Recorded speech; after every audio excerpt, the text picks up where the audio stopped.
મંદિર કુદરતી રચના રે, મૂર્તિ અમૂર્ત જડી, સુગંધ રસ રૂપ સ્પર્શતણી, કુદરતી અવસ્થા મનની, ગૂઢ સૂક્ષ્મ ને વાણીના સંયોગો પર નહીં સ્વાધીન, કાર્ય કારણના સૂક્ષ્મ રૂપે, સુળ પરમાણુ રૂપી, એવી માયાની અટકણ રે,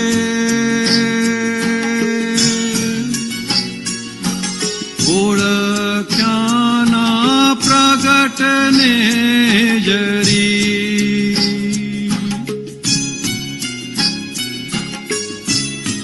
કોટી વર્ષોના પડળો રે,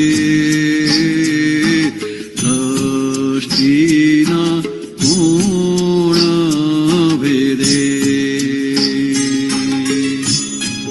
દાદા દિવ્ય લોચન ખોલે, શુદ્ધાત્મા સર્વ દિશે, સંયોગ યોગ વ્યવસ્થિતની,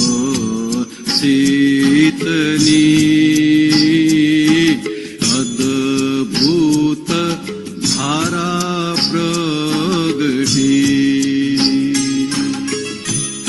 પ્રત્યેક પરસત્તા પરમાણુમાં, સ્વસત્તા આત્માએ ધરી, અમૂર્ત ભગવન સજીવન રૂપ, મૂળ પુરુષ દિશે,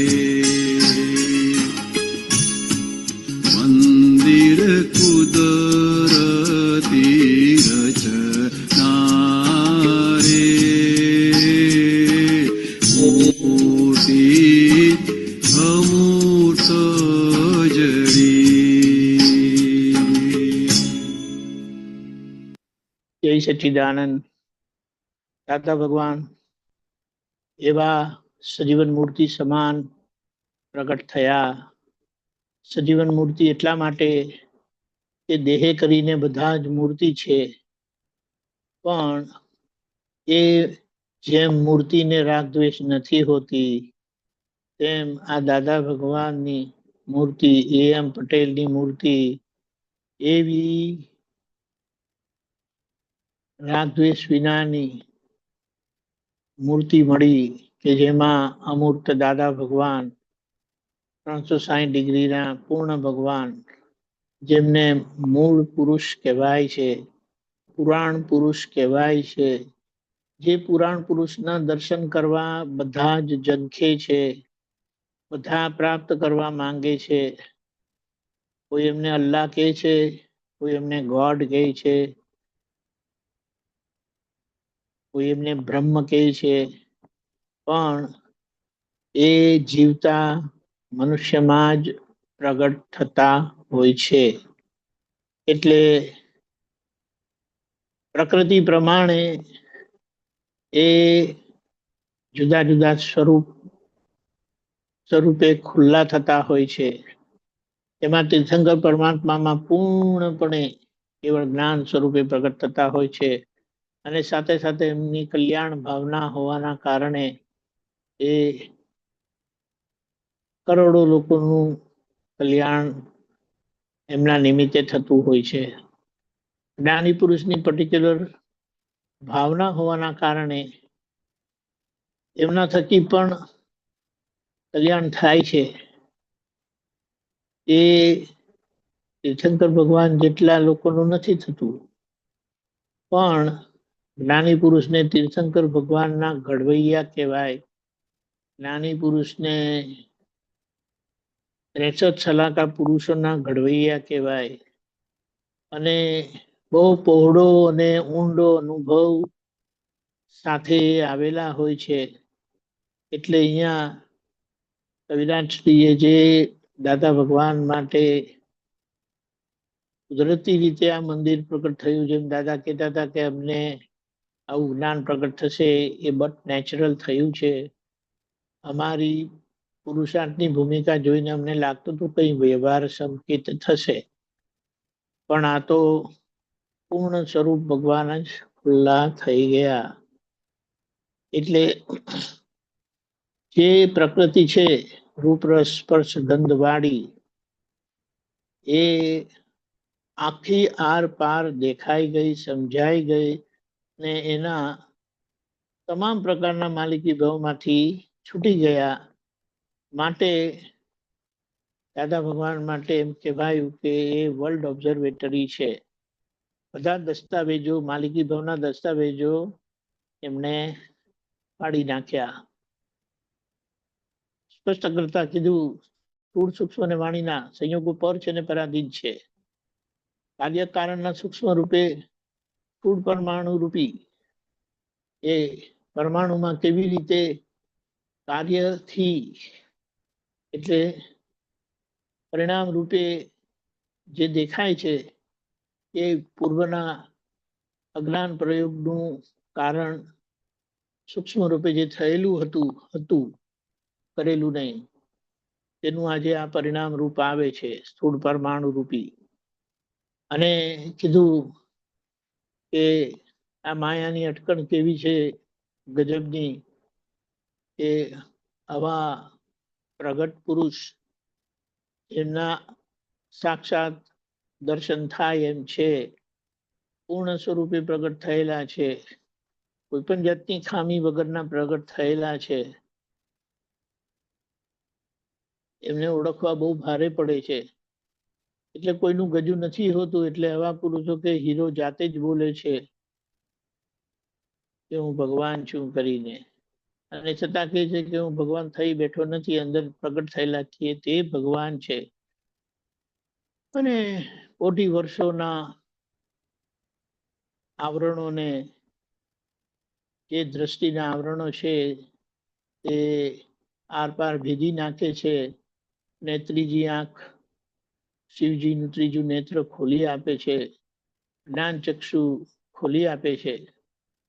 કે દાદા દિવ્ય લોચન ખોલે, અને એવું ખોલે છે એ પોતાની ઓળખાણ થઈ જાય કે હું જ શુદ્ધાત્મા છું. એટલે તે હું છું, હું દીપક આનંદ છું, એને અહંકાર કીધો. અને મારું નામ દીપક આનંદ છે એ કરેક્ટ છે, પણ હું શુદ્ધાત્મા છું એ રાઈટ વસ્તુ છે. એ ત્રીજી આંખ ખુલવાથી એ પોતાને અનુભવ થાય છે. અને તેથી હવે પોતે શુદ્ધાત્મા થઈને બધે શુદ્ધાત્મા જુએ છે, જીવ માત્રમાં. પણ જ્યાં શુદ્ધાત્મા નથી, માણસોએ બનાવેલી વસ્તુ એમાં નથી હોતા, તો એમાં નથી જોતા.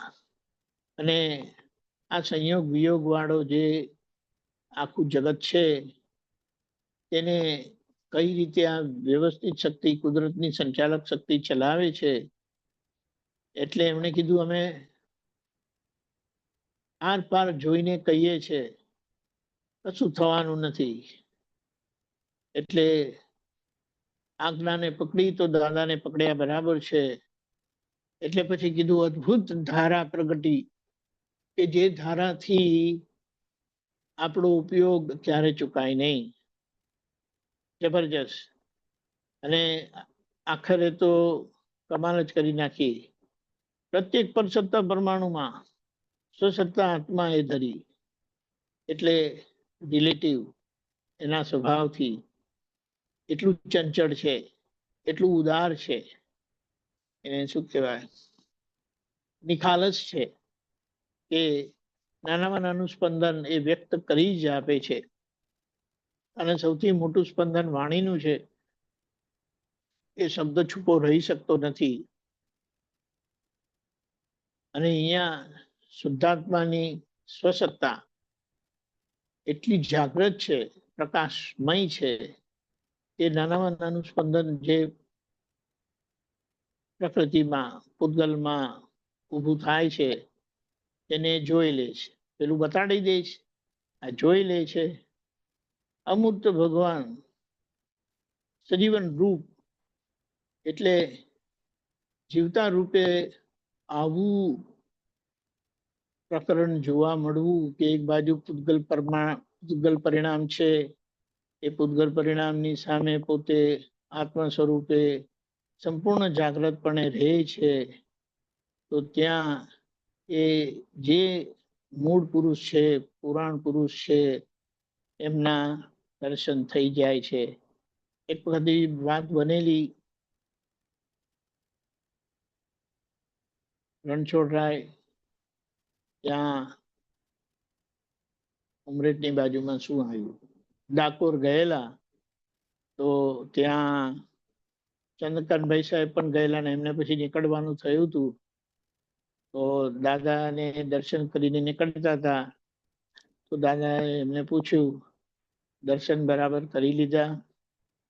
ચંદ્રકાંતભાઈ સાહેબ કીધું, હા દાદા, એક્ઝેક્ટ કરી દીધા, કે જાઓ હવે. એટલે આવા દર્શન અતિ અતિ દુર્લભ છે.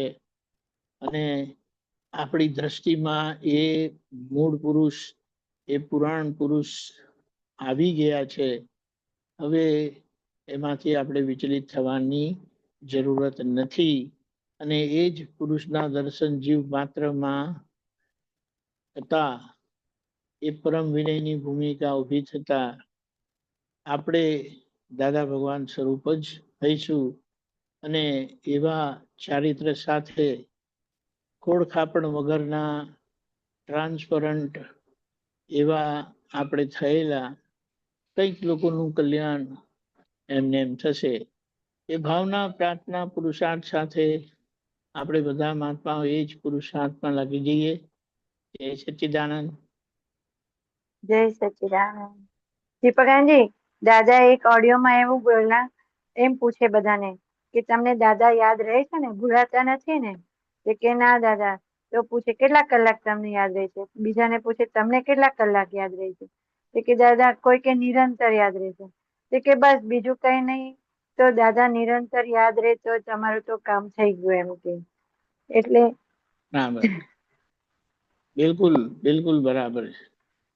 એટલે દાદા એટલે જ્ઞાન, અને જ્ઞાન એટલે હું. એવું અસંગાતમાં આપ્યું છે, નિરાલંબાતમાં આપ્યું છે, ચેતનાત્મા આપેલું છે, ચેતન સ્વરૂપ બનાવેલા છે.